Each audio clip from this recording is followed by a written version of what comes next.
metropolitana, justamente por conta dessa questão da demanda, né? Da alta demanda que surge por esses tipos de sistemas. Tá certo? Mas eu deixo o Wagner aí com essa abertura inicial de agradecimento, mas deixando você à vontade para colocar alguma coisa e a gente depois faz a apresentação. Pronto, perfeito. Realmente essa questão da mobilidade ela é muito importante, especialmente no contexto do Brasil, onde a gente sabe que as cidades sofrem muito com esse problema.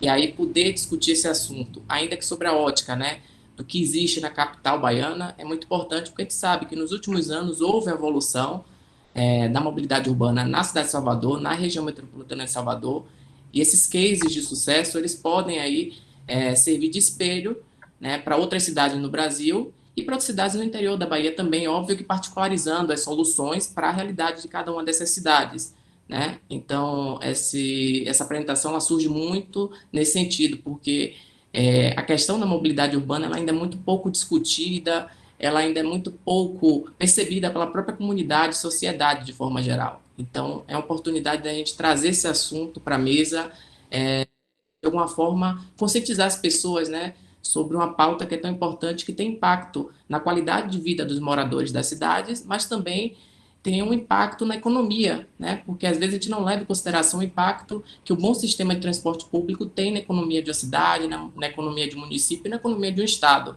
Então, acho que, nesse sentido, essa apresentação ela é muito importante. E aí, abrindo, né, essa apresentação de maneira oficial, para quem não me conhece, eu me chamo Wagner Santiago, sou professor e coordenador do curso de Engenharia Civil da Universidade Federal do Vale do São Francisco e estou hoje aqui para trazer o senhor José Eduardo Ribeiro Copelo para falar um pouquinho sobre o projeto de mobilidade urbana da região metropolitana de Salvador. E o senhor Copelo é engenheiro com mestrado em administração. Ele já foi chefe de gabinete da Secretaria de Desenvolvimento Urbano da Bahia e atualmente é presidente da Companhia de Transporte da Bahia e vice-presidente da Associação Nacional dos Transportadores de Passageiros por Trilhos. Antes de passar a palavra novamente para o presidente Copelo, eu gostaria de agradecer a sua disponibilidade e gostaria de reforçar junto à audiência que aquela pessoa que tiver alguma dúvida ou pergunta, basta caminhar lá no bate-papo, que ao final da apresentação eu a transmitirei ao presidente. Então é isso. Com a palavra, o presidente Copelo.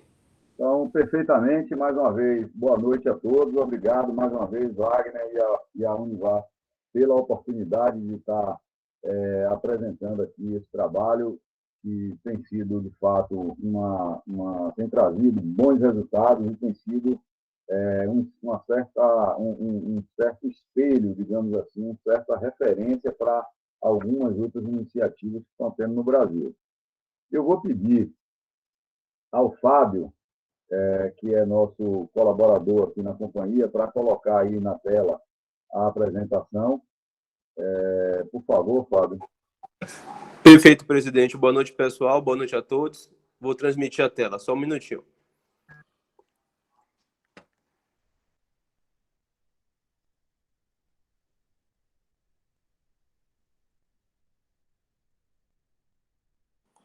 Querido Wagner, eu estou com um probleminha para transmitir, Wagner. Não estou conseguindo. Eu vou sair novamente para poder retornar à plataforma. Se vocês me explicarem aqui como é que eu penduro aqui, como é que eu coloco a apresentação, eu coloco. Estou com ela aqui também. No canto inferior direito, do lado de um símbolo da mãozinha, aí tem um botão Peraí, que só um serve para segundo. compartilhar. Só um segundo. Vocês me desculpem um pouco aí, porque a gente faz tanta coisa, mas não é uma prática fazer apresentações aqui no link com esse sistema. A gente tem usado aqui bastante os outros meios. E esse aqui, o Google Meet, embora eu sei que seja também largamente utilizado, mas não é o que a gente utiliza.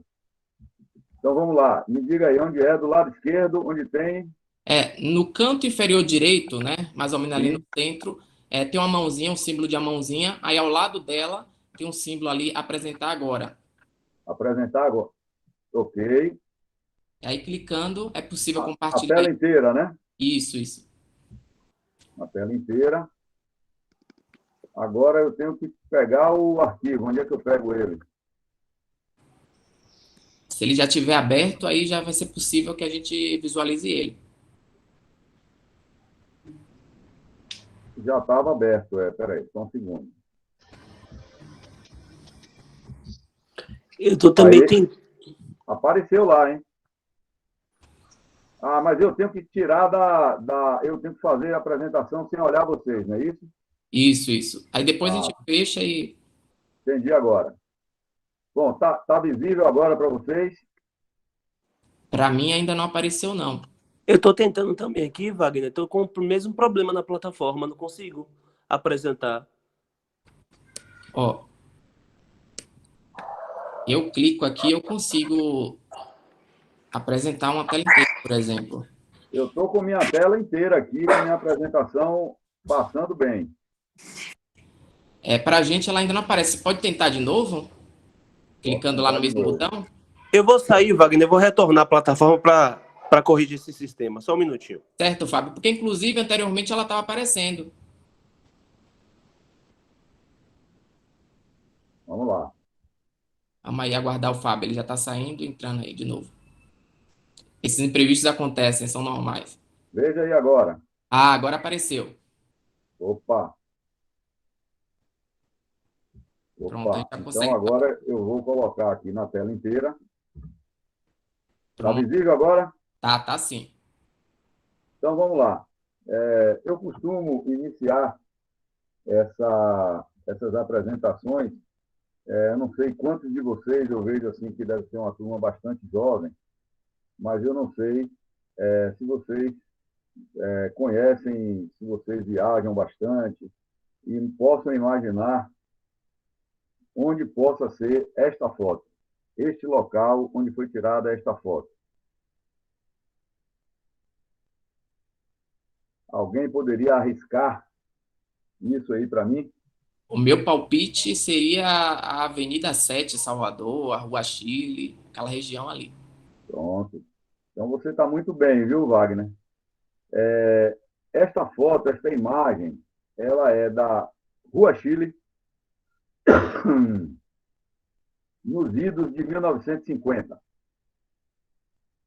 Então, verifiquem as pessoas aí, além da observação de muitas pessoas, né, usando ternos, né, engravatados, a gente vê que a principal ocupação da via era um sistema de bondes, e um sistema de bondes sobre trilhos e um sistema energizado.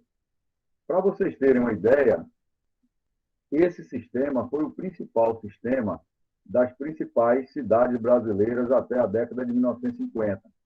São Paulo, Rio de Janeiro, Porto Alegre, Recife e Salvador, que eram as principais cidades.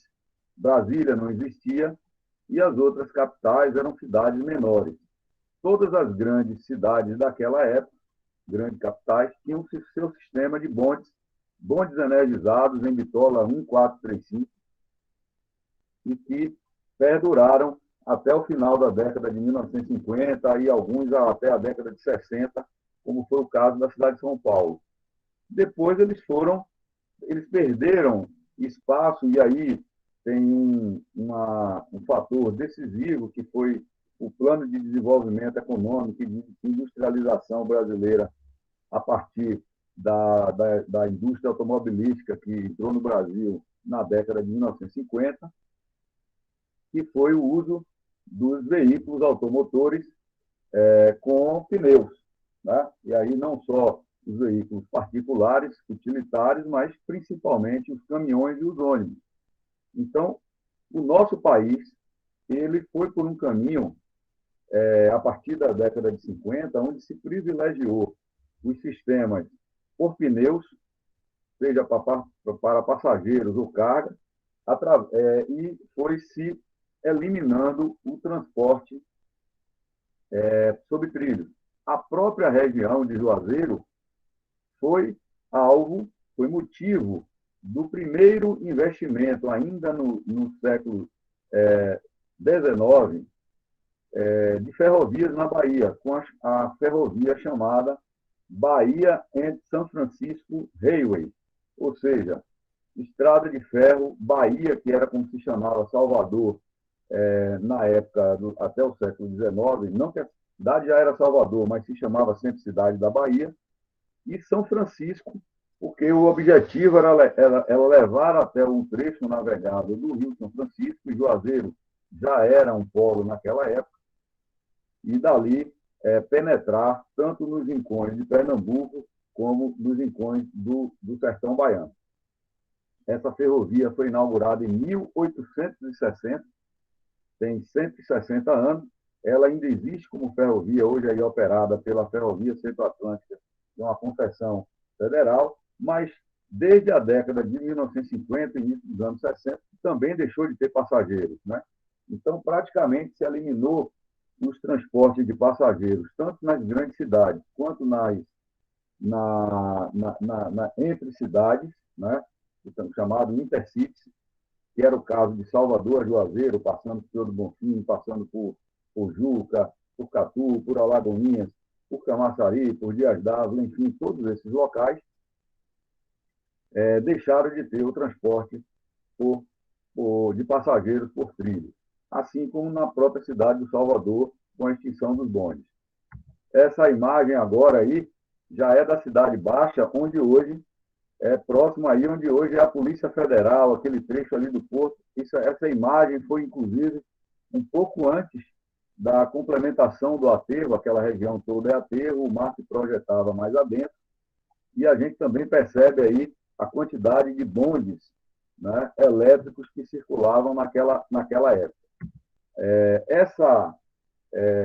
Praticamente após a extinção desses sistemas, o primeiro sistema que voltou a ter carregamento de pessoas foi o metrô de São Paulo, com um trecho inaugural pequenininho, de menos de 10 quilômetros, inaugurado na década de 1970, e que agora está fazendo 40 anos, está próximo de fazer 40 anos, e a partir daí veio o metrô do Rio e outros metrôs aí que já existem em outras capitais, como Recife, Belo Horizonte. No caso de Belo Horizonte, Recife e Porto Alegre, a transformação do sistema de trem com a evolução de tecnologia para um sistema de metrô. No caso do Rio de Janeiro e São Paulo, já nasceram metrô, assim como Brasília. Salvador, hoje, o nosso desafio, né, naquela época da década de 1950, 60, é uma cidade de 300 mil habitantes. Hoje, nós temos aqui na região metropolitana praticamente 4 milhões de habitantes e 1 milhão de veículos, o que torna a necessidade de infraestrutura, cada dia que passa, você vai enxugando gelo, né? Você vai abrindo novas avenidas, mas vai havendo uma quantidade de carros muito grande. Lembrar que essa política econômica e de privilégio do transporte individual no Brasil vem não só da década de 50, como em anos recentes, né? Todos nós aí vemos todos os dias propaganda do tipo compre veículo em 60 meses, às vezes você dá R$1 de entrada e vai pagar em 60 meses, juro baixo, etc. Ou seja, todo estímulo que há ao transporte individual e em detrimento do transporte público de qualidade, do transporte público coletivo, que é aquilo que o resto do mundo civilizado, o mundo europeu e o mundo asiático nos últimos anos vem fazendo, que é o transporte público e principalmente o transporte sobre trilhos, por apresentar maior capacidade de demanda do que um sistema de transporte por pneus, melhor previsibilidade de tempo, de viagens, de intervalo entre trens, justamente por serem sistemas que estão trafegam em vias exclusivas, né, e não dividem engarrafamento nas cidades. Então, esse é o grande desafio. Uma cidade, como a gente vê na foto, dentro de uma região metropolitana, e onde as vias já são muito apertadas, se fazer vias novas, às vezes é possível, mas na maioria das vezes já estão ocupadas, seriam processos de desapropriação muito altos, ou fazer túneis ou elevados, né? Soluções cada dia mais caras.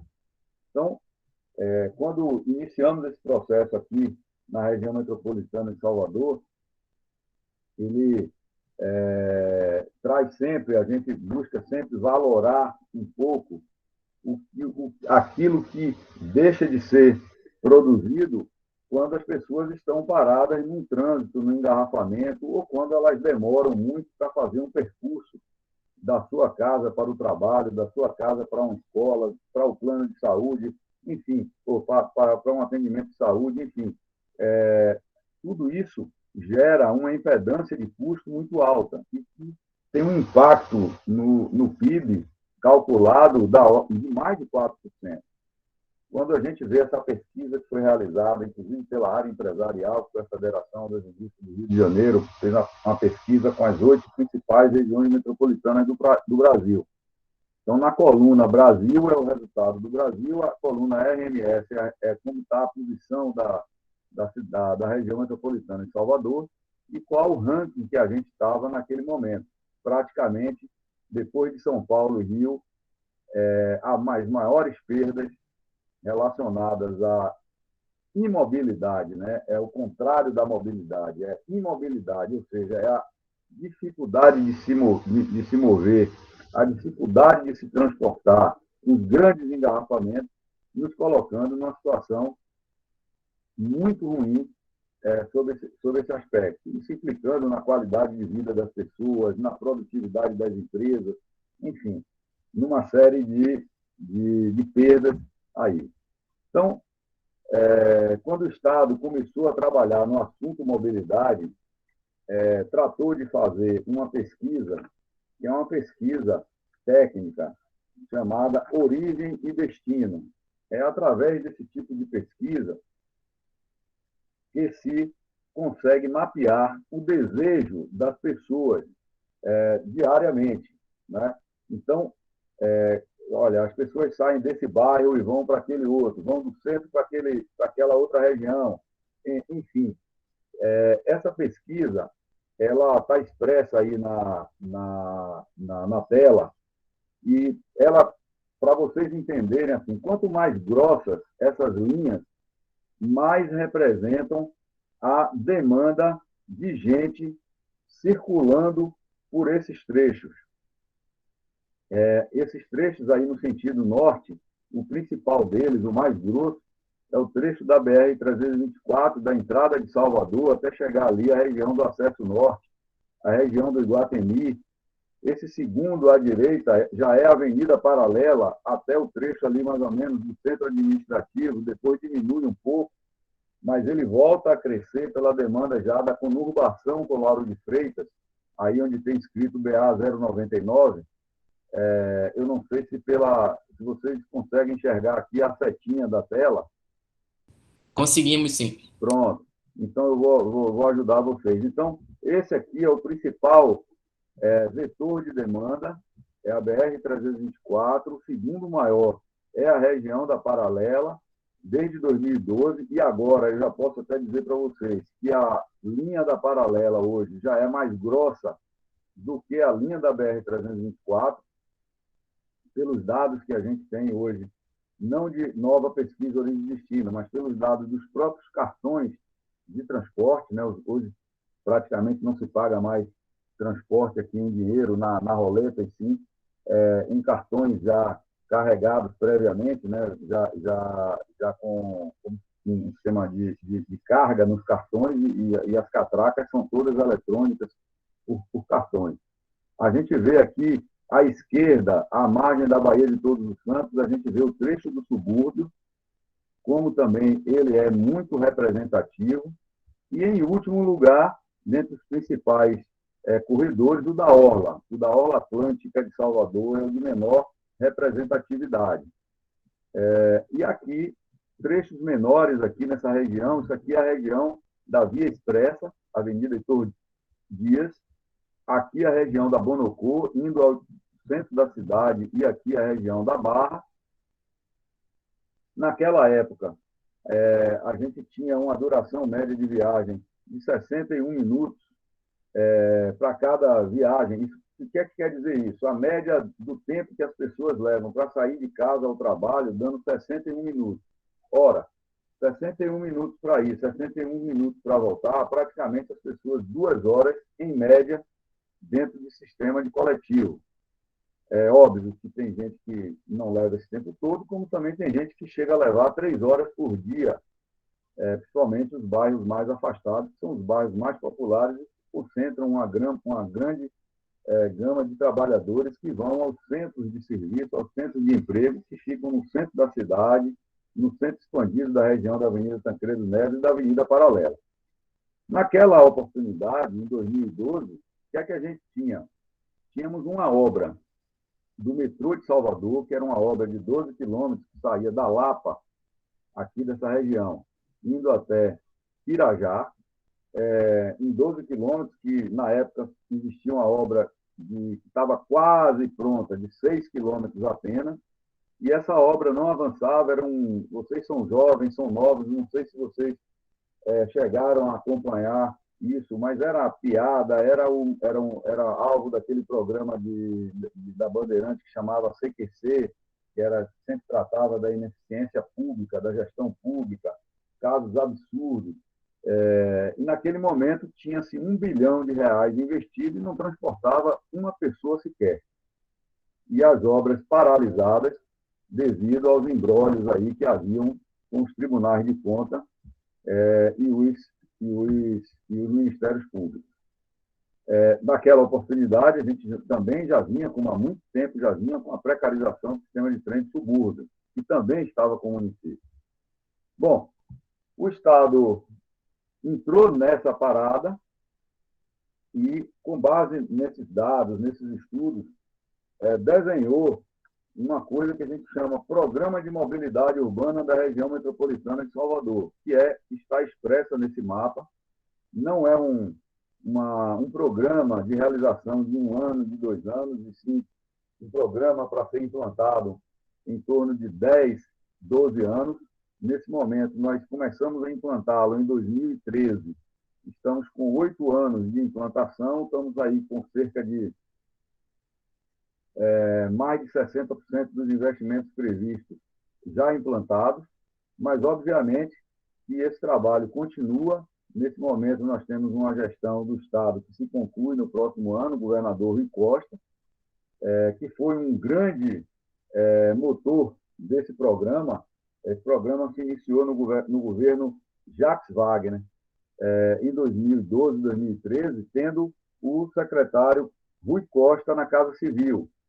E, então, ele desenvolveu, foi parte motora desse desenvolvimento desse programa, e, posteriormente, quando ele assumiu o governo, ele tinha o compromisso de implantar, vem implantando e vem a cada dia avançando mais com isso. Ele é um trabalhador, assim, digamos assim, um incansável nessa área de mobilidade, assim como em outras áreas, e nós estamos bastante avançados em relação ao que estamos implantando. Essas linhas azuis são formam o principal sistema estruturante de mobilidade, que é o metrô. O metrô que sai aqui, da região da Lapa, percorre a Avenida Bonocô, tem um trecho em túnel, passa ali ao lado da Fonte Nova, passa na Bonocô até chegar aqui na região do Acesso Norte, onde ele se estende ao norte, passando pelo Retiro, Bom Joá, até chegar em Pirajá.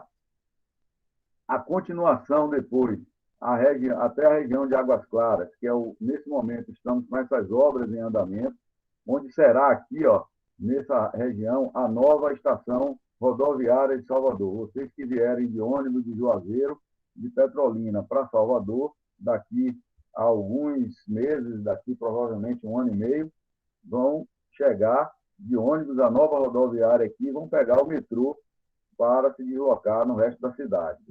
A linha 2 do metrô, que sai aqui do Acesso Norte, vai à Paralela, que já está implantada. Hoje ela está até aqui, a estação aeroporto, já no município de Simões Filho, de Lauro de Freitas, e ainda tem mais um pedacinho para chegar mais ao centro do município de Lauro de Freitas, que nesse momento o contrato prevê somente entrar nessa região após atingir uma demanda de pico horário nessa região do aeroporto de 6.000 passageiros por hora. Nesse momento, antes da pandemia, evidente, porque agora com a pandemia nós temos também uma queda, mas antes da pandemia nós estávamos chegando aí em 4.500 passageiros, então precisa crescer um pouco mais assim, a demanda para realizar essa parte de Lauro de Freitas.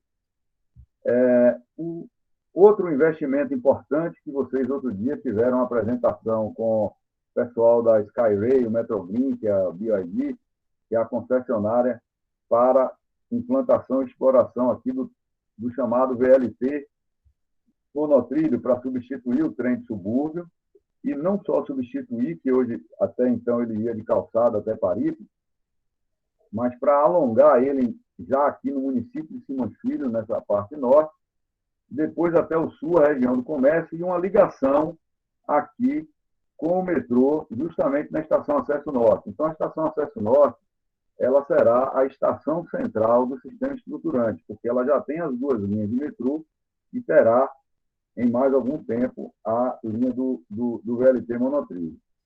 Nesse contexto aqui, ainda temos uma expansão sul do metrô, aqui da Lapa, indo em direção à Barra.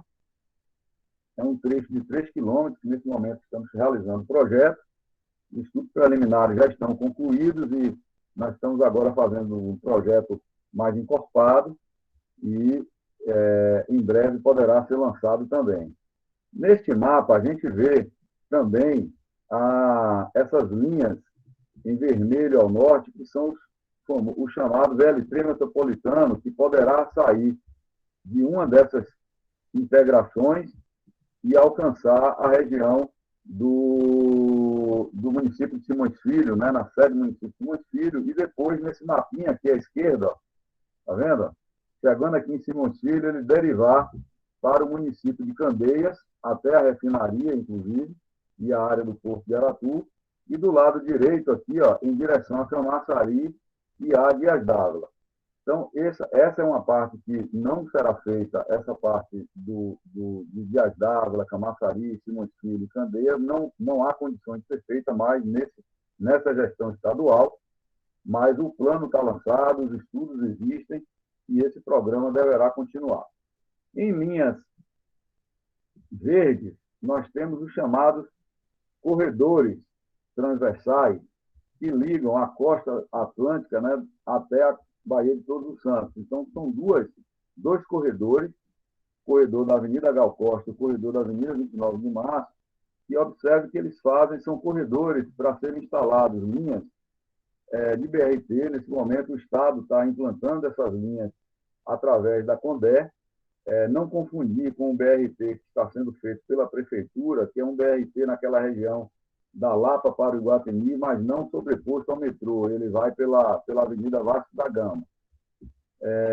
E prevê-se também aqui uma integração futura com as estações, né, Pituaçu, a estação Bairro da Paz, a estação Pirajá e a estação Águas Claras, assim como a estação São Luís do VLT.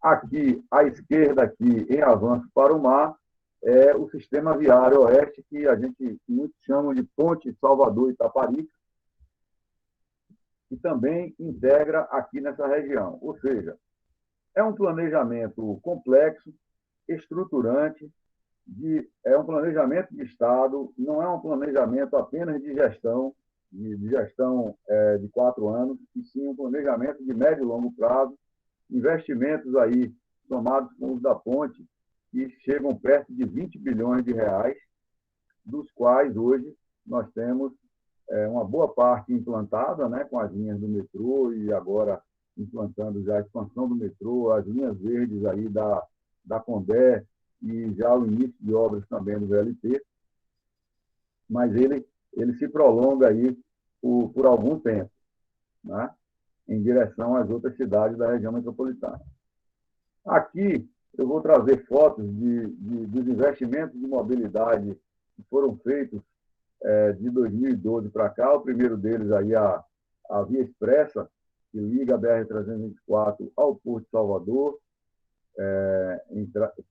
Foi entregue em 2013, são 4,3 km, melhorou bastante essa região.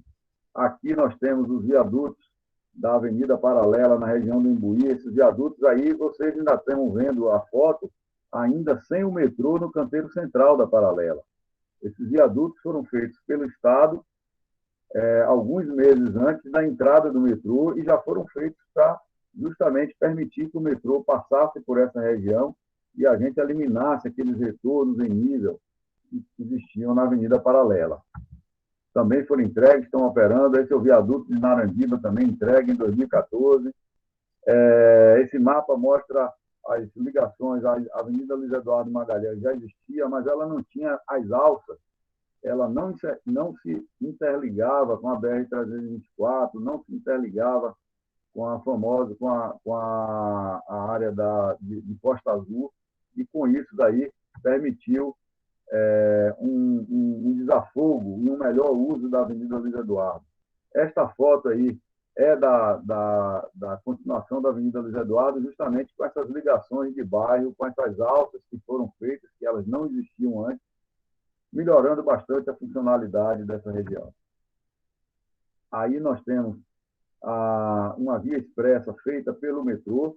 Muita gente que vem aqui a Salvador pensa que essas obras aí viárias foram feitas pela prefeitura, mas não foram. Elas foram desenvolvidas pelo Estado dentro do projeto, dentro do contexto da implantação desse programa de mobilidade e, principalmente, com a implantação do metrô. Daqui a pouco a gente vai ver os números. O metrô não entregou só metrô, entregou muito mais coisas. Essa aí é a via expressa da região ali de Pernambués, que liga a Avenida Paralela com a Avenida CM, entregue em 2017. Aqui a Avenida Pinto de Aguiar, que foi entregue em 2014. Aqui toda a duplicação da região de Pirajá, com a duplicação do viaduto, etc. Essa foto é muito interessante, é emblemática, porque a gente vê um viaduto todo engarrafado. E o outro viaduto, que na época não estava aberto ainda, era um viaduto novo, o trânsito de ida e volta era feito em um viaduto somente. Hoje, um viaduto vai e o outro volta. Então, isso permitiu...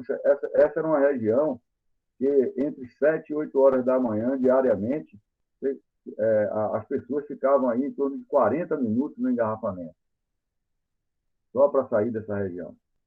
Essa também foi entregue em março de 2016. Ali, essas estruturas brancas que a gente vê ali, ó, telhados brancos, já é o metrô, viu? É o metrô. Os túneis da Avenida Gal Costa, o túnel da Lobato Pirajá, entregue no ano passado, uma ligação que antes se fazia em 30 minutos de carro e hoje se faz em 3 minutos. Então, são investimentos vultosos. Aqui a Avenida da Orlando Gomes, completamente já reformada, duplicada também, com 3 faixas de cada lado. Aqui o início da Avenida 29 de Março. São aquelas linhas verdes que estavam no mapa, que eu mostrei no início. E aqui, a gente vê aqui a Avenida 29 de Março e aqui a Avenida Paralela, cruzando embaixo.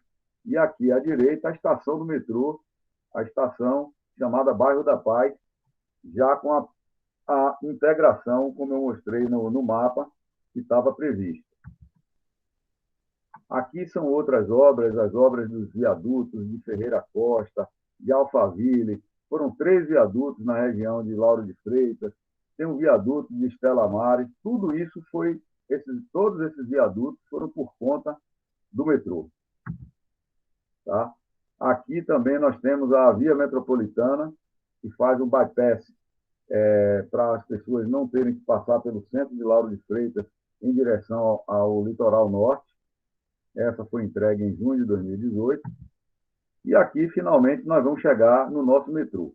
Essa foto é da estação, o metrô chegando na estação Acesso Norte.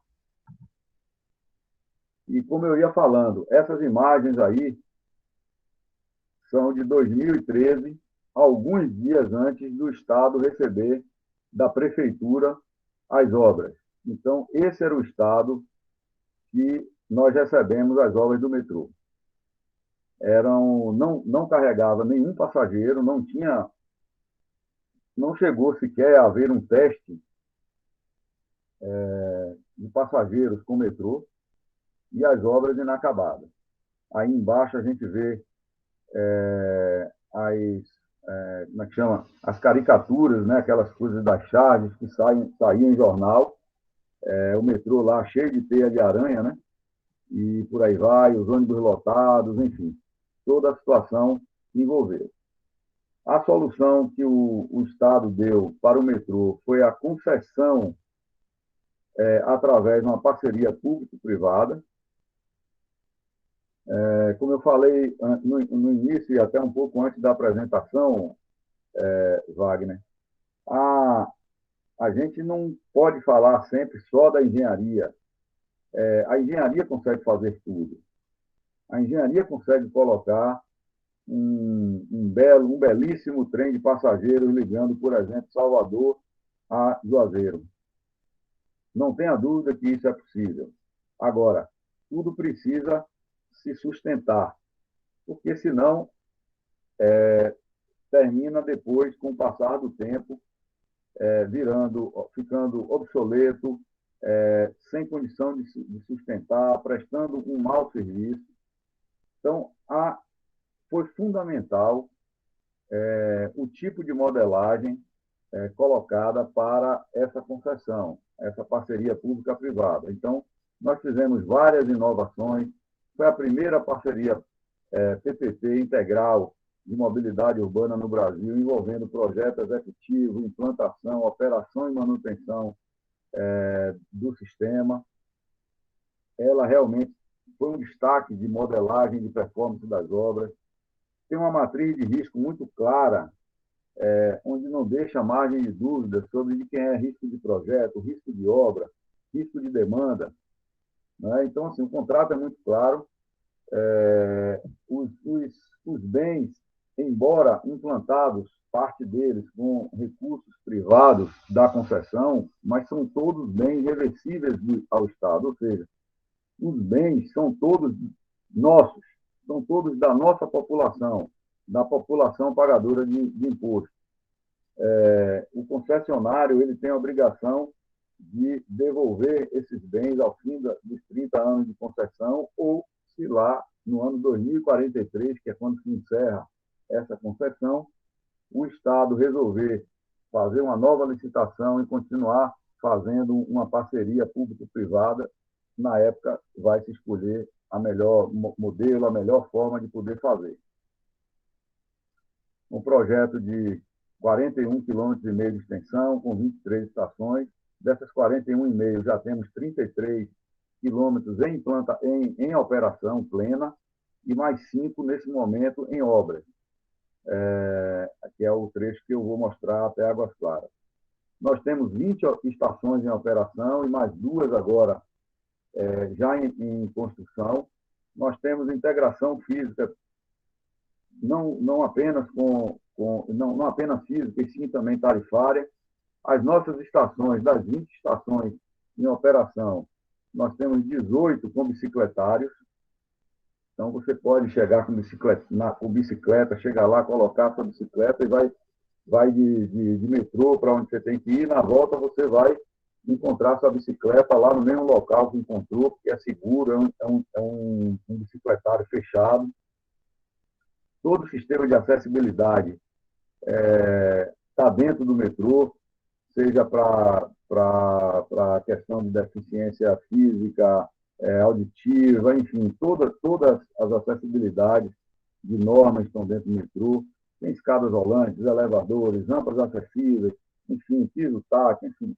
O sistema CBTC, para quem não conhece, não lida com essa área, mas é o sistema de melhor tecnologia, de última geração no mundo, em termos de controle tecnológico de um sistema de metrô. Para vocês terem uma ideia, o metrô de Londres, que é um dos mais importantes do mundo, neste momento, está implantando o CBTC. E o nosso já nasceu com o CBTC. Nós temos 40 trens, A demanda antes da pandemia estava se aproximando de 400 mil passageiros por dia. Hoje, nesse momento, gente, na pandemia, nós estamos com 270 mil passageiros por dia. É o terceiro maior sistema do país. Nós perdemos somente para Rio e São Paulo. São Paulo, em períodos fora da pandemia, o metrô estava carregando 4 milhões de pessoas por dia. No Rio de Janeiro, 800 mil pessoas por dia. E nós, quase 400 mil. Nós estamos carregando muito mais do que Brasília, do que Porto Alegre, do que Recife, do que Belo Horizonte, que são cidades também bastante importantes. Para vocês terem uma ideia, o metrô de Fortaleza carrega o que o metrô de Fortaleza carrega em um ano, nós carregamos em apenas um mês. Para vocês verem assim, a condição hoje que nós temos com o nosso metrô. São recursos da União, do governo do Estado e recursos privados, e muito importante, o Fundo Garantidor de Parceria Público-Privada, que dá estabilidade ao negócio. Aqui nós apresentamos um conjunto, né, de comparativo dos metrôs, das linhas de metrô no Brasil, somente para mostrar que nós realmente somos a referência. Hoje, a nossa linha 2 do metrô é a linha que foi construída com uma média de 4 estações por ano e 7 quilômetros por ano. Praticamente, vejam vocês, a média está nessa linha aqui, a amarelinha, a média brasileira é de menos de uma estação por ano, nessas construções, e pouco mais de 1 quilômetro por ano. E nós conseguimos 7 quilômetros no ano, em média, e, em termos de estações, 4. Ou seja, não há comparativo, realmente, em termos de modelagem, em termos de implantação. Evidentemente que a gente não carrega a mesma quantidade de passageiros, porque, evidentemente, a gente está numa região metropolitana de 4 milhões de pessoas, São Paulo com uma próxima de 20 e Rio de Janeiro acima, né, de 10 milhões de habitantes. Aqui à esquerda nós vemos a tela de onde se controla o metrô, e eu posso dizer para vocês que o operador, o maquinista, como é muito conhecido, que a gente tem dentro do metrô, ele não é ele que opera o trem. O trem é operado dessa sala. Todos os 40 trens são operados dessa sala. Aquele nosso amigo maquinista, que a gente chama de operador, ele é a 7ª contingência de segurança. Ele é necessário, até porque é um metrô em superfície, mas poderíamos estar num sistema até sem necessidade de condutor, né, de maquinista. Essa visão interna dos trens, eu não sei quantos de vocês tiveram a oportunidade já de usar o metrô de Salvador. Embaixo na foto nós temos uma foto aí com os trens estacionados. Dia de domingo, que é um dia de menor demanda, então fica muito trem estacionado, não tem necessidade de ir para a rua, no pátio de Pirajá. Só dentro desse pátio, gente, em Pirajá, para fazer manobras, nós temos 11 quilômetros de linhas de trem, de trilhos. 11 quilômetros. Como eu falei, o metrô não entregou somente metrô. Entregou, além das suas 20 estações, entregou 7 terminais de ônibus integrados, nós estamos concluindo mais um. Entregou 17 bicicletários e agora nós vamos entregar mais 2. Foram 13 novas passarelas que foram feitas na cidade em função do metrô e 7 que foram revitalizadas pelo metrô. Então, nós não temos dúvida que o metrô revolucionou a mobilidade urbana aqui na região metropolitana de Salvador, especialmente Lauro de Freitas de Salvador, mas logo, com o monotrilho também chegando em Simontilho, já vai melhorar também, e aquele plano do VLT metropolitano chegar a Camaçari, Dias d'Ávila, enfim. Nessas fotos a gente vê aqui, ó, essa do alto à esquerda é a estação Acesso Norte. Essa estação aqui de cima é a estação da linha 2, essa aqui é a estação da linha 1, aqui é um terminal de ônibus, tudo aqui é acoplado ao metrô, feito pelo metrô.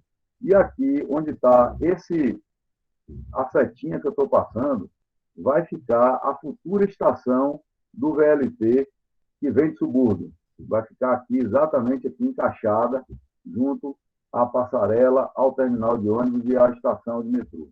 Aqui é a estação da rodoviária, a estação rodoviária está aqui, aqui nós temos um terminal de ônibus nosso, aqui nós temos a estação do metrô, aqui temos já, onde tem esse piso aqui, nós temos hoje já construído também um novo terminal de ônibus para pegar ao lado de cada cidade, aqui é o Shopping Guatemi, né? Atualmente Shopping da Bahia.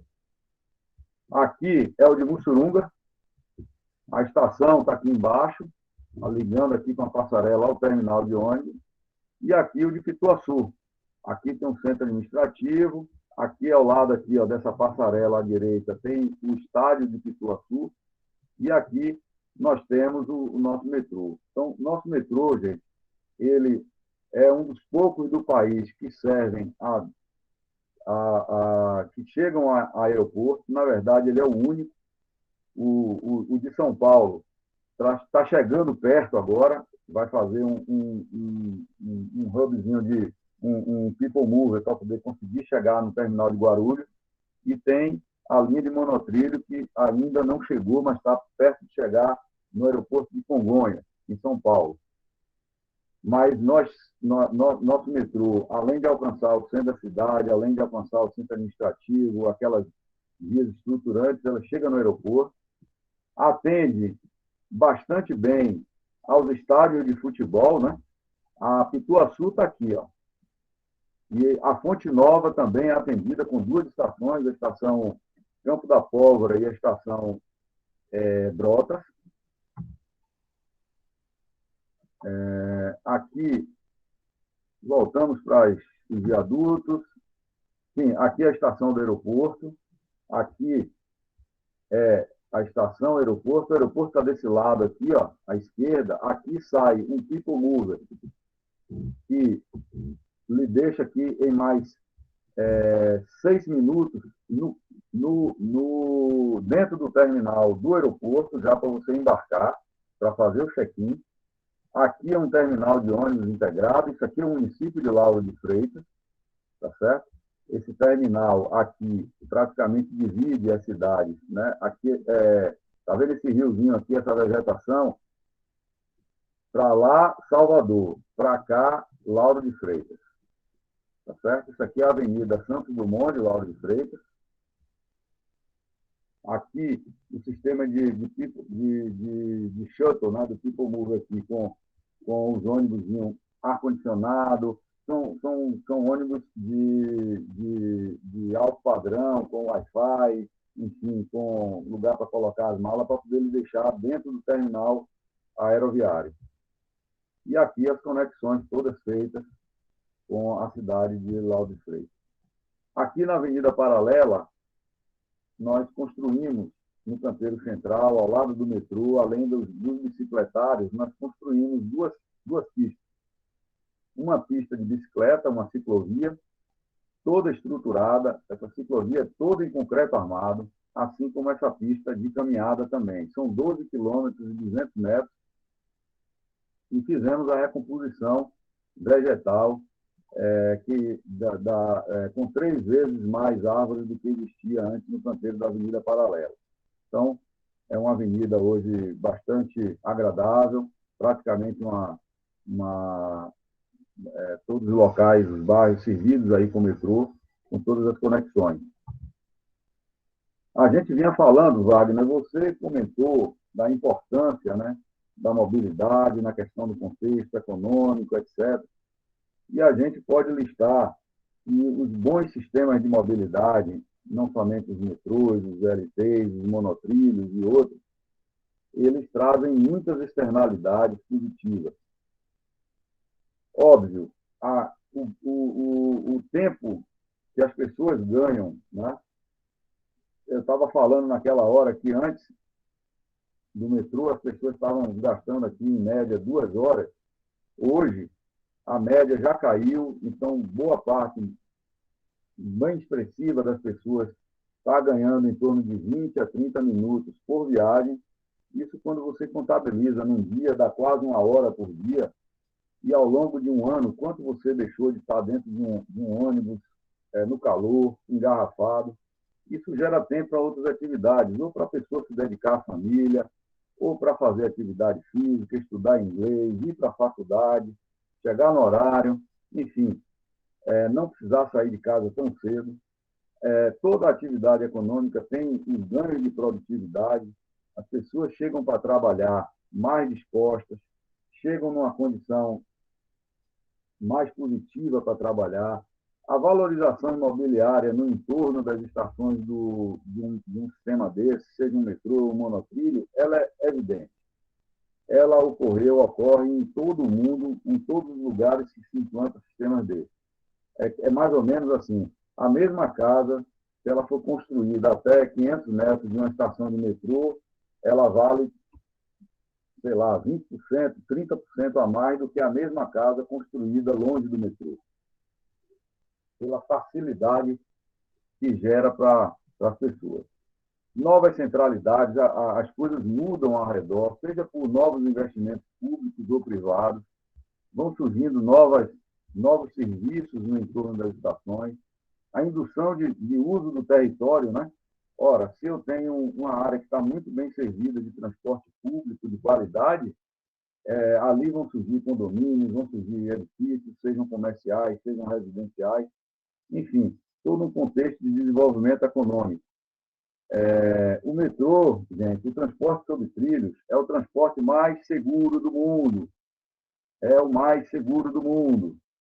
Então, ele proporciona uma redução de acidentes, uma redução de custo social de acidentes, das pessoas. Olha, o transporte individual nosso, hoje, ocupa boa parte do sistema de saúde, fruto dos acidentes, principalmente de motos, né? Então, a gente vê assim, um acidente de moto, por menor velocidade que tenha, geralmente causa um prejuízo da pessoa ficar, quando não morre, muito tempo hospitalizado, afastado, na previdência social. Esse é um fator importante também. Na questão de cidadania e comportamento, olha, eu não sei quem de vocês conhece aqui o metrô, mas a gente não vê uma bolinha de papel no chão, a gente vê as pessoas cuidando, os banheiros funcionam, tem papel higiênico, o índice de vandalismo é muito baixo, justamente por ser um local muito bem cuidado. Então, as pessoas percebem ali e têm um senso, um sentido de pertencimento que faz com que se iniba, né, a questão dos vandalismos. É impressionante a gente ver a mesma pessoa que eventualmente pode agredir uma praça, sujar jogar um lixo na rua, passar um estilete num banco de um ônibus, no metrô, se comporta muitíssimo bem. Muitíssimo bem. Os fatores ambientais, também uma outra grande externalidade positiva. São sistemas, gente, que têm a melhor relação de uso de energia por passageiro transportado. Além disso, são sistemas de impulsão elétrica. Eles não geram gases. Então, isso numa cidade conurbada, numa região metropolitana, muita gente, nós sabemos que parte das doenças estão associadas aos gases, às emissões atmosféricas, não só industriais, como principalmente dos escapamentos dos veículos e dos ônibus.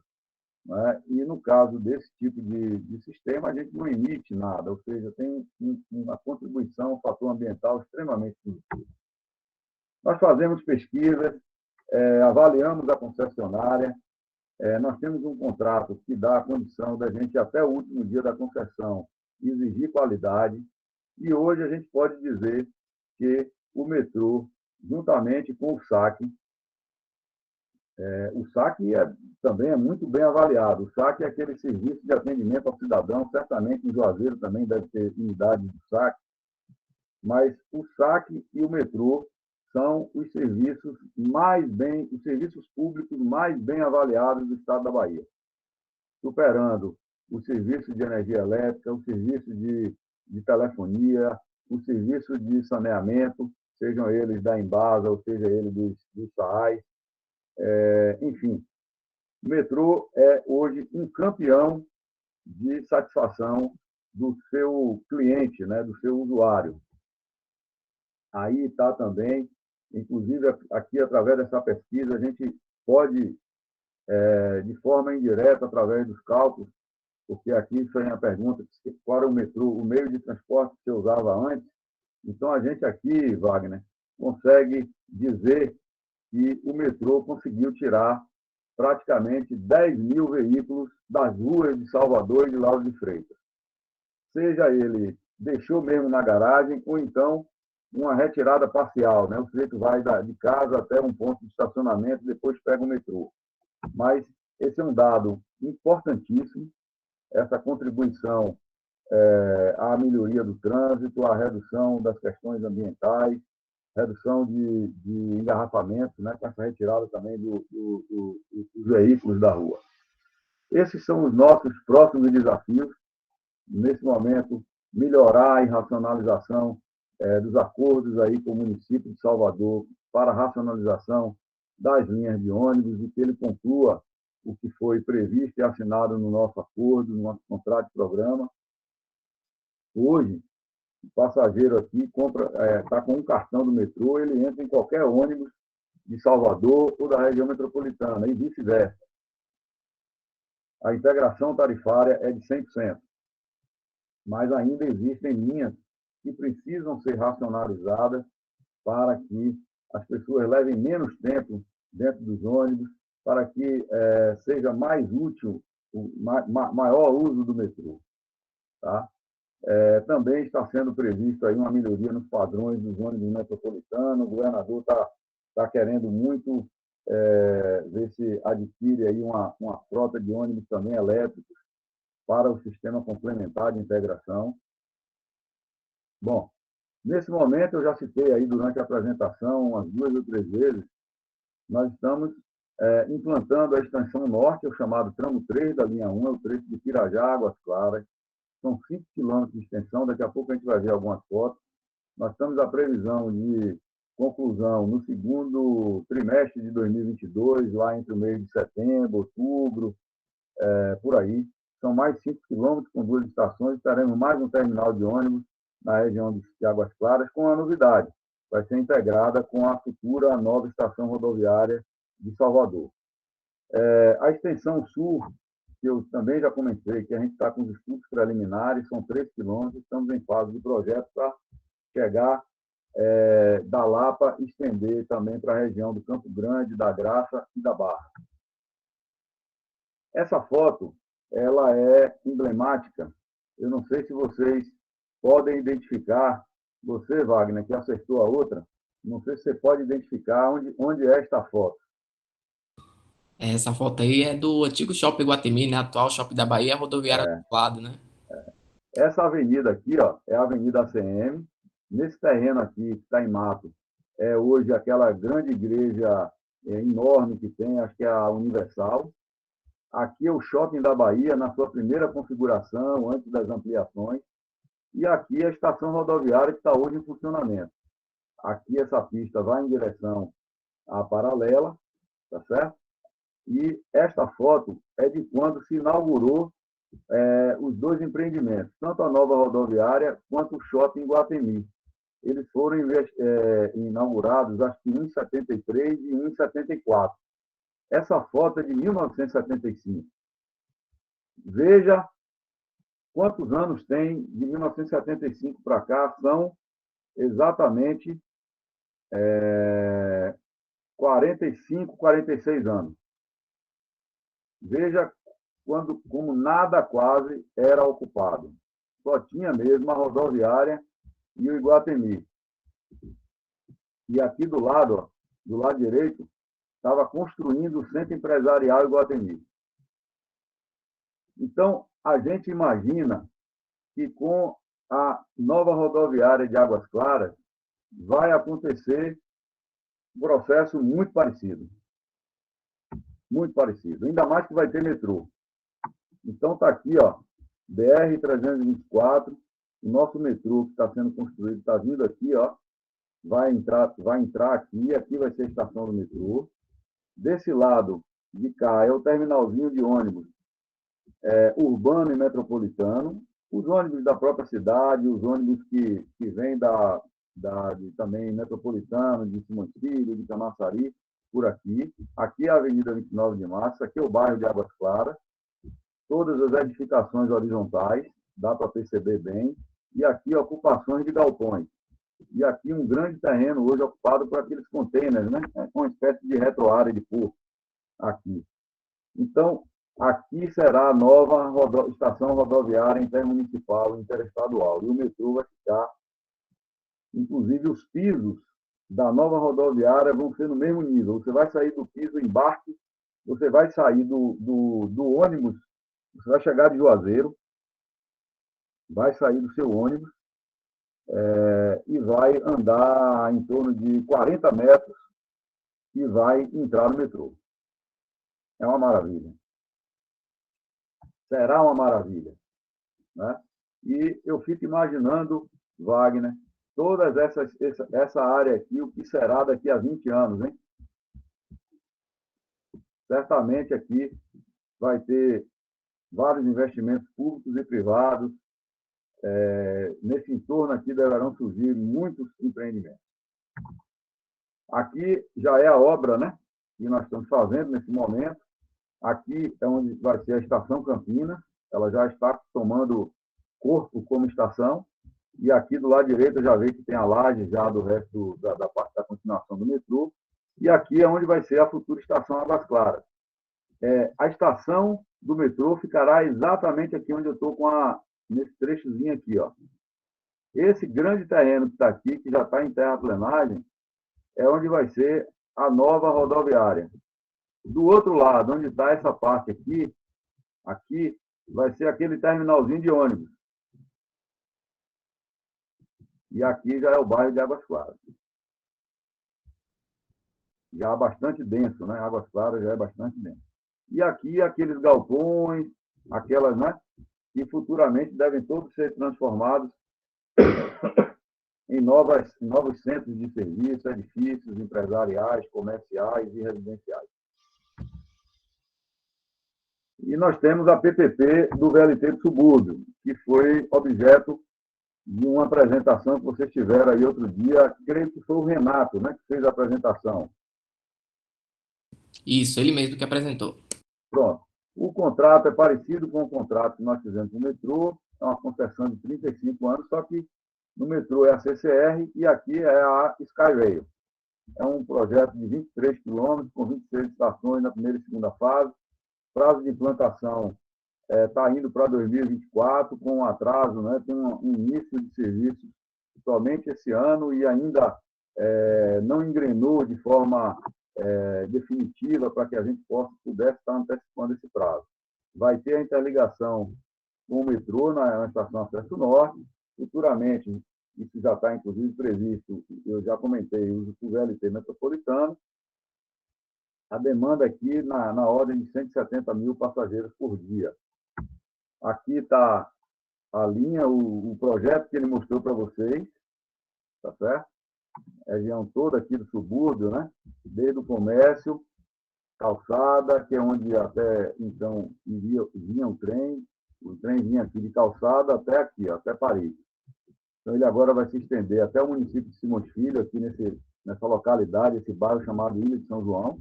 A divisa de Salvador com Simões Filho está aqui, ó. Aqui entre São Luís e Ilha de São João. E aqui nós vamos ter a interligação, ó, com o metrô na região do Acesso Norte.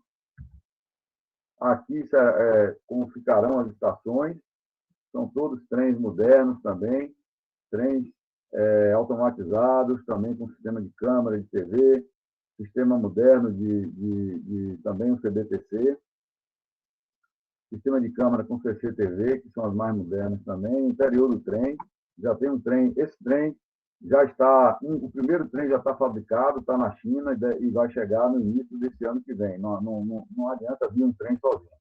Aqui é o interior do trem, aqui a nossa estação da calçada, a fachada, nós trabalhamos aqui, e aqui a estação por dentro, a antiga estação, como eu falei, é uma relíquia histórica de 1860, e aqui nós vamos transformar isso aqui num centro cultural, um centro cultural e de serviços, e a própria estação será a estação do VLT aqui do lado. A estação continuará funcionando como estação, agregando uma série de outros serviços, inclusive um memorial, uma espécie de museu ferroviário, com a história toda da ferrovia. Certamente, Juazeiro estará presente aí com essa história que eu falei da primeira ferrovia baiana, que foi a Bahia São Francisco, de Juazeiro. E aí eu volto, gente, para aquele início de apresentação, onde a gente tem imagem dos antigos bondes de Salvador, os bondes elétricos. Olha aqui, esse bonde aqui, ó, está na frente do elevador Lacerda, na parte de baixo. Ou seja, funcionava aqui a integração, né? A integração da época. Um sistema sobre trilho com um sistema de elevador. Aqui na Praça Castro Alves, aqui a imagem aqui da estátua do poeta, aqui a Baía de Todos os Santos, já uma foto colorida, e aqui essa foto é bem emblemática, bem interessante, porque ela tem aqui, ó, um outdoor de quê? De uma fábrica de pneus.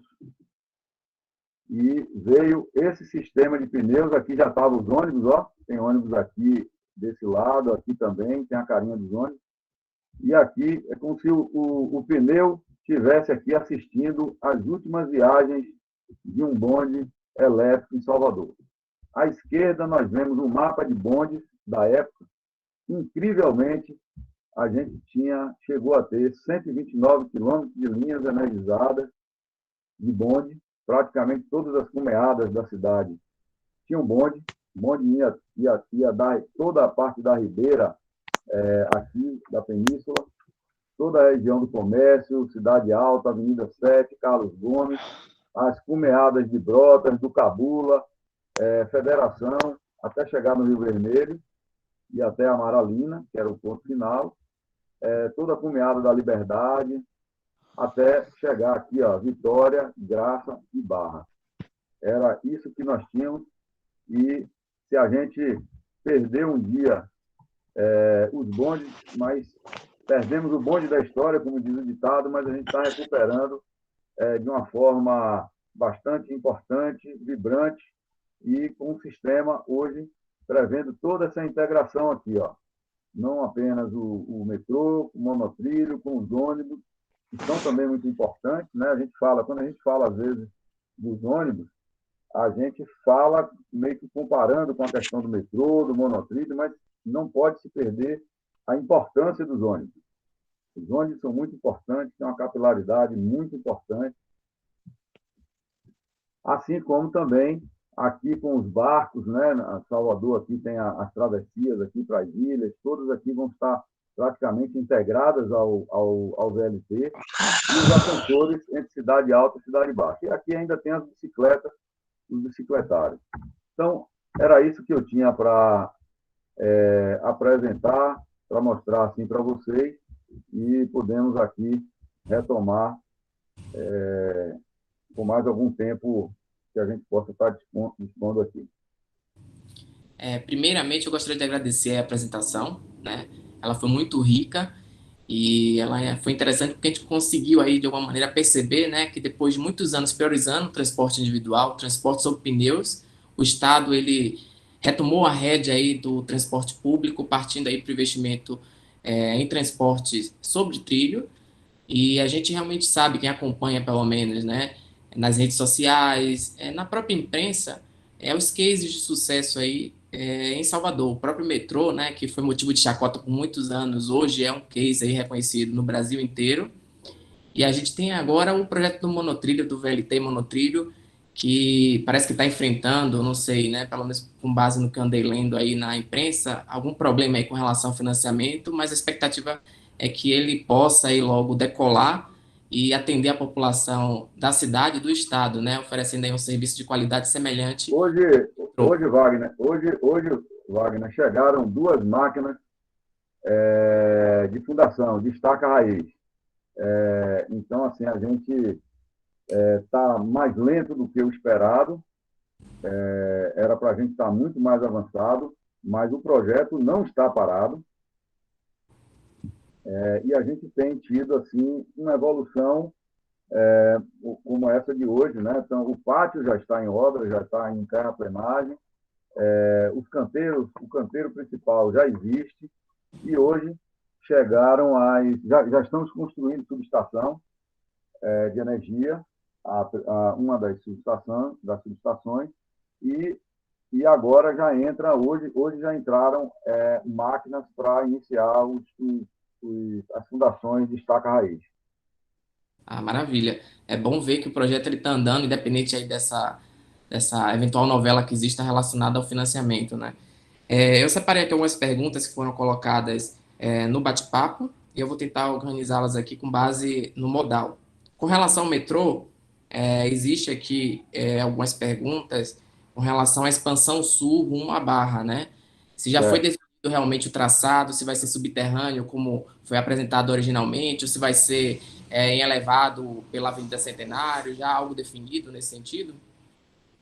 Olha, nós temos 3 possibilidades, inclusive realizamos agora um estudo de demanda abordando as 3 possibilidades. Um sistema aéreo não passando pelo Campo Grande, que seria uma perda expressiva de demanda, porque o Campo Grande é muito importante para isso. Ou uma opção 100% em túnel, saindo da Lapa, passando pelo Campo Grande, pela Graça e chegando à Barra. E tem uma opção que a gente considera hoje, talvez, a que possa ser melhor avaliada, que seria implantar já o túnel até o Campo Grande e avaliar um pouco mais para ver se continua até a Barra ou se atende a Barra através de um sistema aéreo. Não tem só a questão de custo de implantação, tem também as questões de demanda, de outro modal, enfim. Aí faz parte agora de um processo de modelo, né? Aí é que eu falo que já extrapola um pouco a engenharia sob o ponto de vista técnico e sob o ponto de vista entrando no modelo econômico, no modelo que possa sustentar o negócio, seja ele público ou seja ele privado. Nesse momento, o setor de transporte, que já vinha enfrentando uma dificuldade no Brasil e com essa coisa da migração para o transporte individual e o transporte público coletivo, ao contrário do mundo civilizado, né, onde as pessoas realmente usam o transporte coletivo, de melhor qualidade, evidentemente, e já vinha enfrentando uma situação ruim, e aqui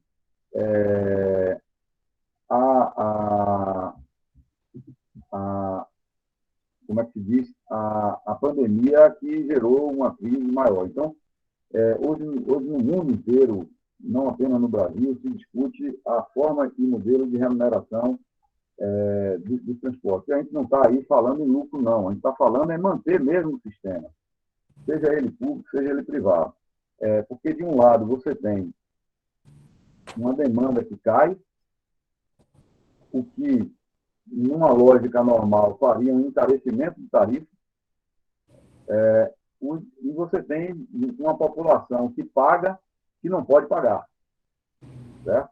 E uma população onde o nível de desemprego está cada dia maior, o nível de informalidade também está cada dia maior.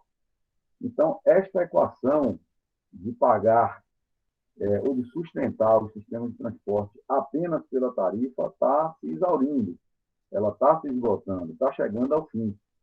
O nosso metrô ele já tem uma forte participação de contrapartida pública, e isso faz com que a gente esteja passando pela fase da pandemia com uma certa estabilidade, mas, assim, se você pegar as notícias aí, você vai ver, por exemplo, os contratos de concessão do Rio de Janeiro, olha, fazendo água.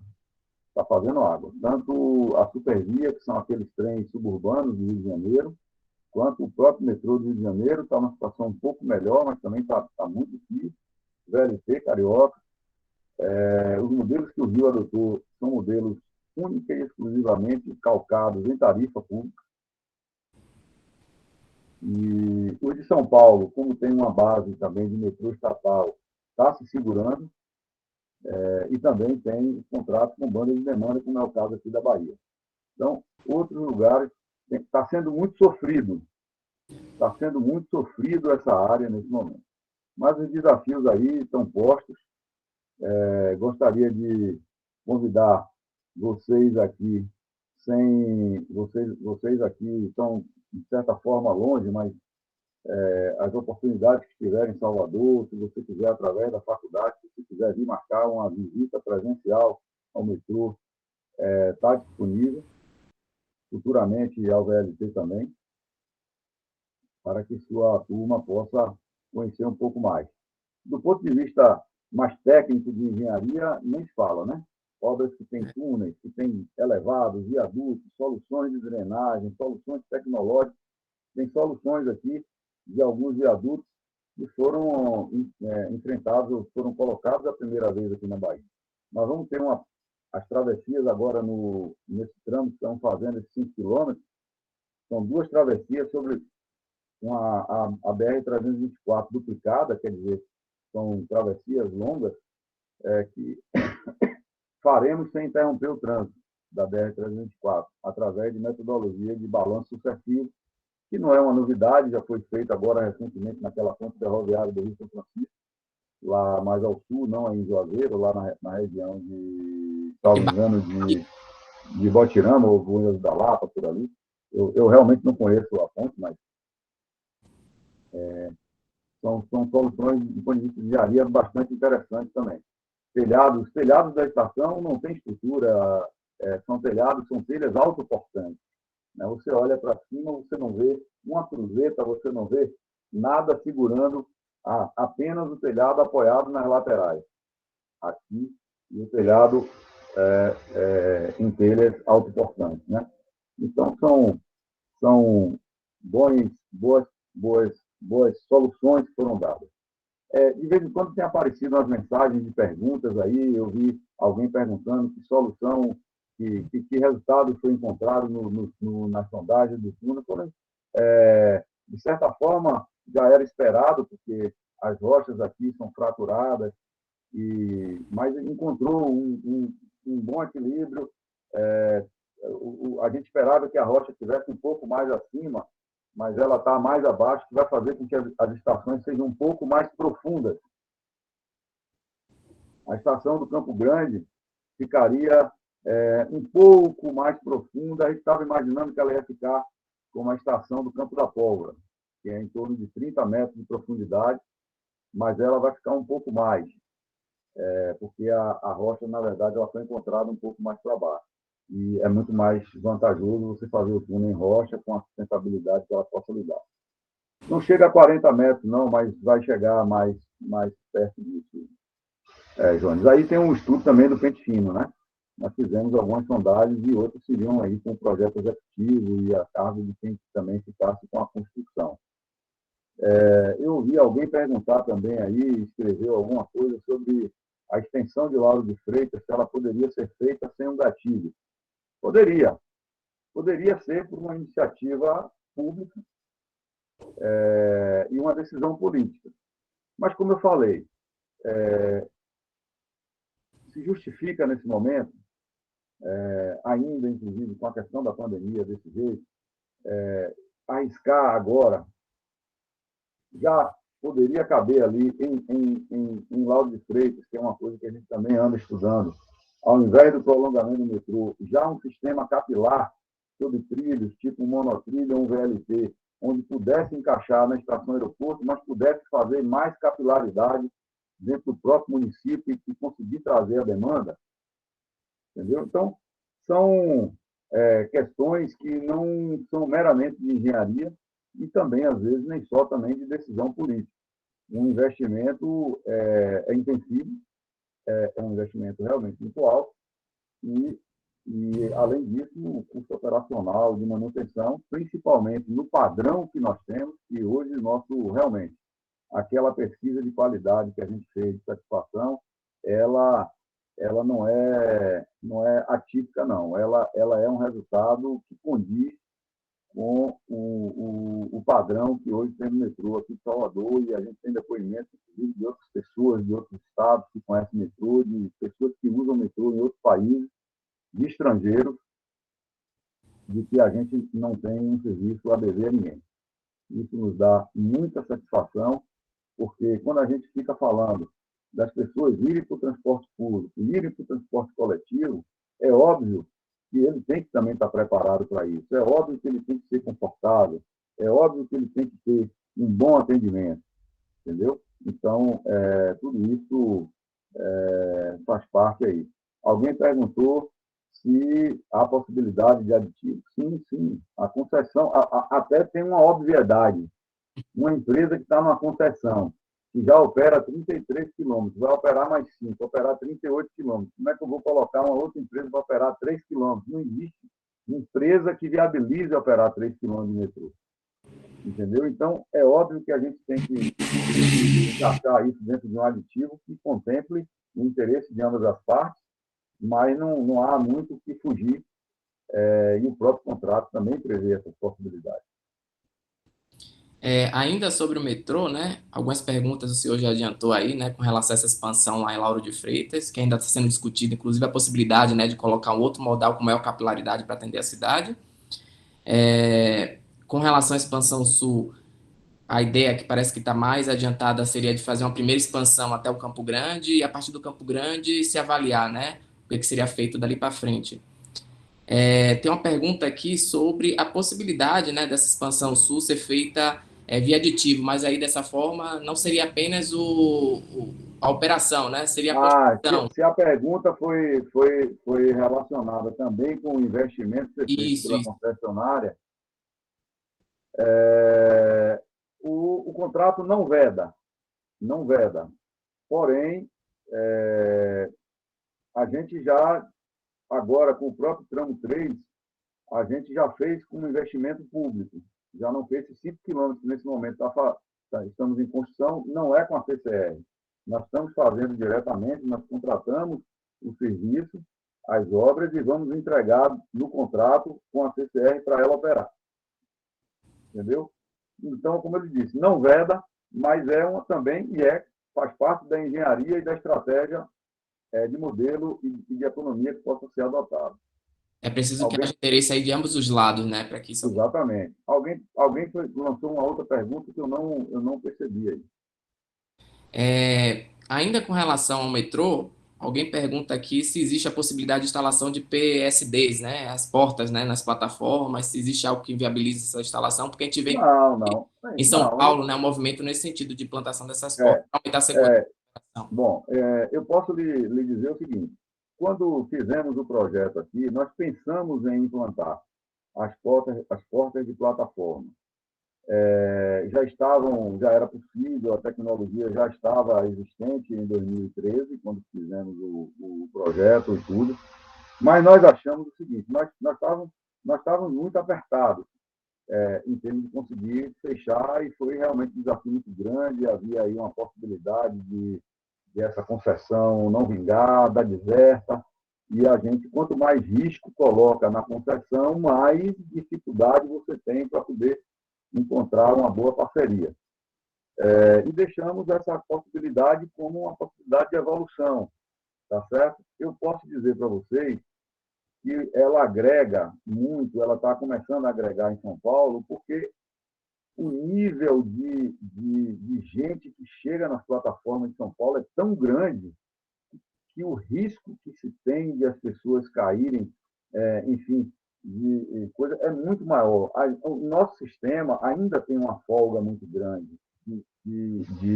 Nosso sistema está preparado aí pelos próximos 20, 30 anos, só fazendo comprar mais trens. Então, assim, mas ela não há nenhum impeditivo, elas podem ser feitas, sim, e à medida que for fazendo. Agora, por exemplo, eu já posso dizer para vocês em primeira mão, agora, na próxima semana, nós já, a concessão, a CCR, já estará abrindo 2 estações já com aquelas configurações de time, de intervalo entre trens, quer dizer, o seu trem chega mais em 1 minuto, 1 minuto e 30, enfim, coisa que a gente não tinha, e isso já é uma evolução dentro da própria concessão, como outras que já ocorreram, como a questão hoje, você carrega o cartão, rapaz, de qualquer lugar, você, de celular, hoje você, enfim, você tem uma flexibilidade, uma facilidade, você tem hoje aqui o aplicativo que se chama o Quico, que colocou aqui no celular, você identifica tudo, os trens que está passando, enfim, tudo isso são evoluções do sistema. Eu vi alguém falando, aqui rapidamente eu li, sobre mudança de nome das estações rodoviária e Detran. Repare, o projeto, quando nós fizemos, adotamos um conceito. Qual foi o conceito? Identificar as estações de acordo com os bairros, ou com aquele lugar que foi a dificuldade que a gente tinha, porque aquele lugar que se chama hoje Detran, que bairro era, na verdade, ali não tinha assim, um nome muito claro, né? Uma coisa assim, ser conhecido muito como Detran. Por exemplo, nós estamos com esse dilema, nós tivemos esse dilema agora com o tramo 3, porque a estação que a gente está chamando de Campinas, ela fica bem em frente a Brasil Gás, onde todo mundo conhece aquilo ali. Você falar Campinas, ninguém sabe onde é, mas se você fala Brasil Gás, todo mundo sabe onde é. Mas eu não vou colocar o nome Brasil Gás de graça. Eu estou fazendo uma propaganda para ele. Assim como eu não colocaria, e não foi possível colocar, estação rodoviária, chamá-la de estação Iguatemi, o shopping da Bahia. Então, a mudança de nome está atrelada dentro de um contrato a um negócio que a gente chama de name right. Itaipava, Arena, Fonte Nova. Pagar, o interessado pagar, e a gente, Estado, Poder Público, a gente não deixou isso 100% na mão do privado, para não virar estação Brahma, estação Antártica, estação Heineken e por aí vai. A gente é uma parte que está compartilhada, digamos assim, porque o Estado ele vai ter a prerrogativa de analisar se essa mudança de nome é razoável sob o aspecto do conceito do negócio, não ficar tão digamos assim, exposto a isso. Mas, quem sabe, uma estação rodoviária / Shopping da Bahia, uma estação que a gente chama de Tamburugi, podia ser uma estação Tamburugi, Shopping Paralela. Shopping Paralela vive cercando, só que ele achou que ia ganhar isso de graça. E não é assim que a roda toca, né? Até porque, quando eu estou falando que os sistemas hoje não dá para se viver somente da tarifa, a gente tem que buscar soluções que possam estar trazendo recursos para o sistema para poder viabilizá-lo. Tá certo? Então, não sei se tem mais perguntas. Tem mais algumas perguntas aqui. Ainda sobre o metrô, para encerrar, né, essa rodada de perguntas sobre o metrô, existe uma pergunta sobre a possibilidade de expansão da linha 1 após o tramo 3, né? Após ali a estação Águas Claras. Existe algo nesse sentido? Já... Não, que pode haver, como se diz, né? O metrô de São Paulo, que hoje está com 100 quilômetros, começou com 6, que nem o nosso começou com 6, e hoje está com 33. Então, assim, o plano de uso e ocupação de solo da metrópole vai desenhando para onde você tem que ir. Em alguns momentos, o sistema de transporte ele é induzido, ou seja, já existe uma alta demanda, mas você precisa chegar lá com um transporte melhor, de melhor qualidade. E foi como chegou o metrô em Salvador, com a linha 1 e a linha 2 existentes. E há um momento que ele também é indutor. Por exemplo, ali na região do bairro da Paz, agora vai começar. É que nós estamos num período de economia bem ruim. Mas, assim, eu não tenho dúvida que vários dos vazios aqui da cidade, que estão próximos ao metrô, serão ocupados por empreendimentos. Essa região, por exemplo, que eu falei aí de Águas Claras. Então, de repente, Wagner, pode crescer também. Agora, existe, que eu mostrei no mapa já planejado, o VLT metropolitano, que encaixa no metrô. Ou seja, tudo bem, tem um transbordo, mas são transbordos geralmente casados, que você sai de um e vai para o outro numa boa, dentro de um sistema de segurança, seguro, com boa acessibilidade, e que você aí pode expandir para outra cidade. Agora... Alguém falou, quando eu comentei aí do negócio dos name rights, alguém falou de receita acessória, é isso mesmo. O nome que a gente dá, o jargão que a gente dá é isso mesmo. Receita acessória. Então, negócios que não estão propriamente dentro de você transportar pessoas, mas que vão ajudar, assessorar, digamos, acessoriamente, a viabilizar o sistema. O que eu percebi também no bate-papo aqui foram algumas perguntas relacionadas ao VLT monotrilho, né? Porque parece que existe uma preocupação em relação ao andamento das obras, porque em fevereiro foi desativado o sistema anterior dos trens do subúrbio e parece que existia uma expectativa da obra propriamente dita, né? Começar depois de 3 meses e ainda parece que a coisa tá engateando, né? Em função aí de problemas diversos. Essa preocupação é nossa, é uma luta árdua, mas que a gente está confiante ainda.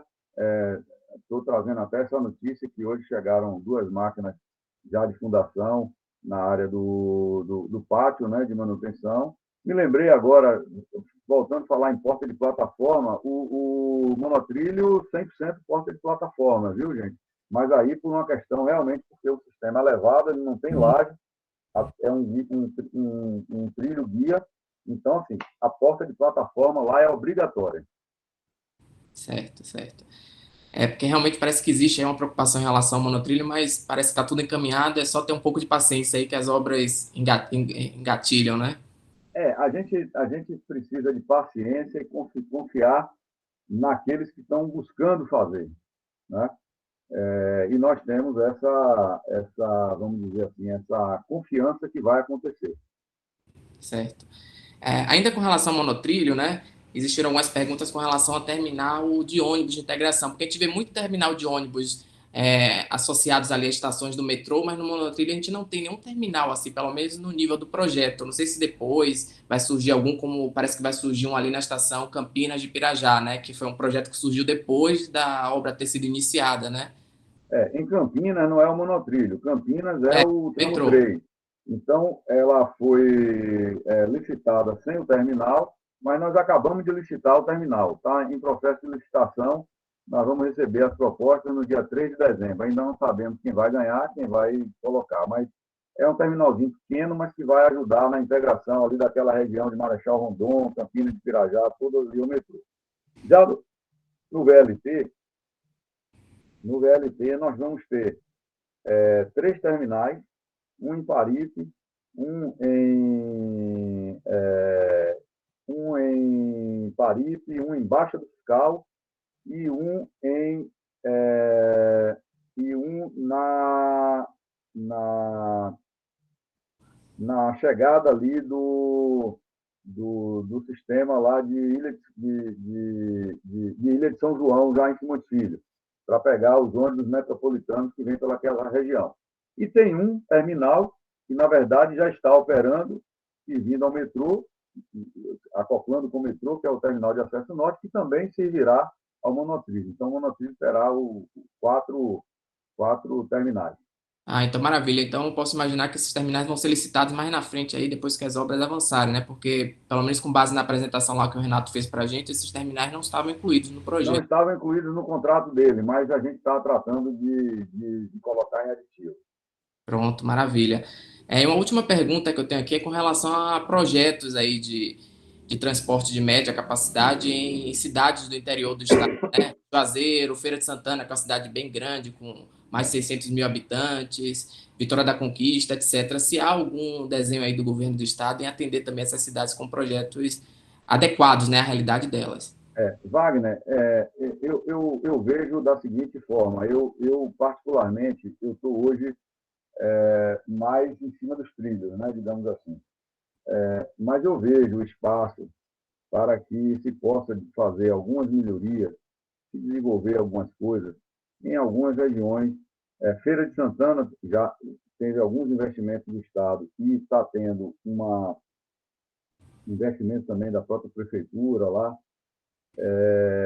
Eu acho que municípios como Conquista, como Juazeiro, podem estar recebendo uma melhoria. Essas melhorias, sejam elas pela prefeitura ou pelo Estado, ou o Estado poder ajudar ali ou acolá com alguma contribuição.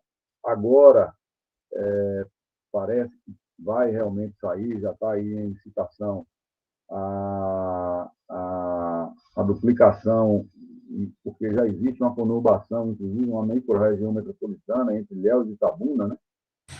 Que são cidades muito próximas. Então, o Estado está fazendo um investimento lá na rodovia. Certamente isso poderá também ajudar e derivar aí alguns projetos de melhoria da mobilidade como um todo. Alguém escreveu aí, que eu vi, sobre ônibus elétricos.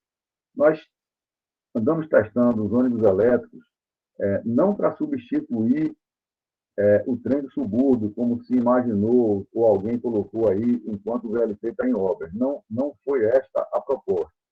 A proposta foi criar, a partir daquela, não sei se vocês se recordam da imagem, da apresentação, mas quando nós inauguramos e temos aquela ligação do Lobato com Pirajá, que eu falei que levava antes 30 minutos e agora com 3 minutos você consegue ligar a BR-324 com a Avenida Suburbana, a partir dali dessa possibilidade, surgiu a possibilidade de se criar linhas de ônibus que, na verdade, foram criadas pelos ônibus convencionais do município, vindo trecho pela suburbana e pega esse túnel e integra já na estação Pirajá, já pega o metrô ali.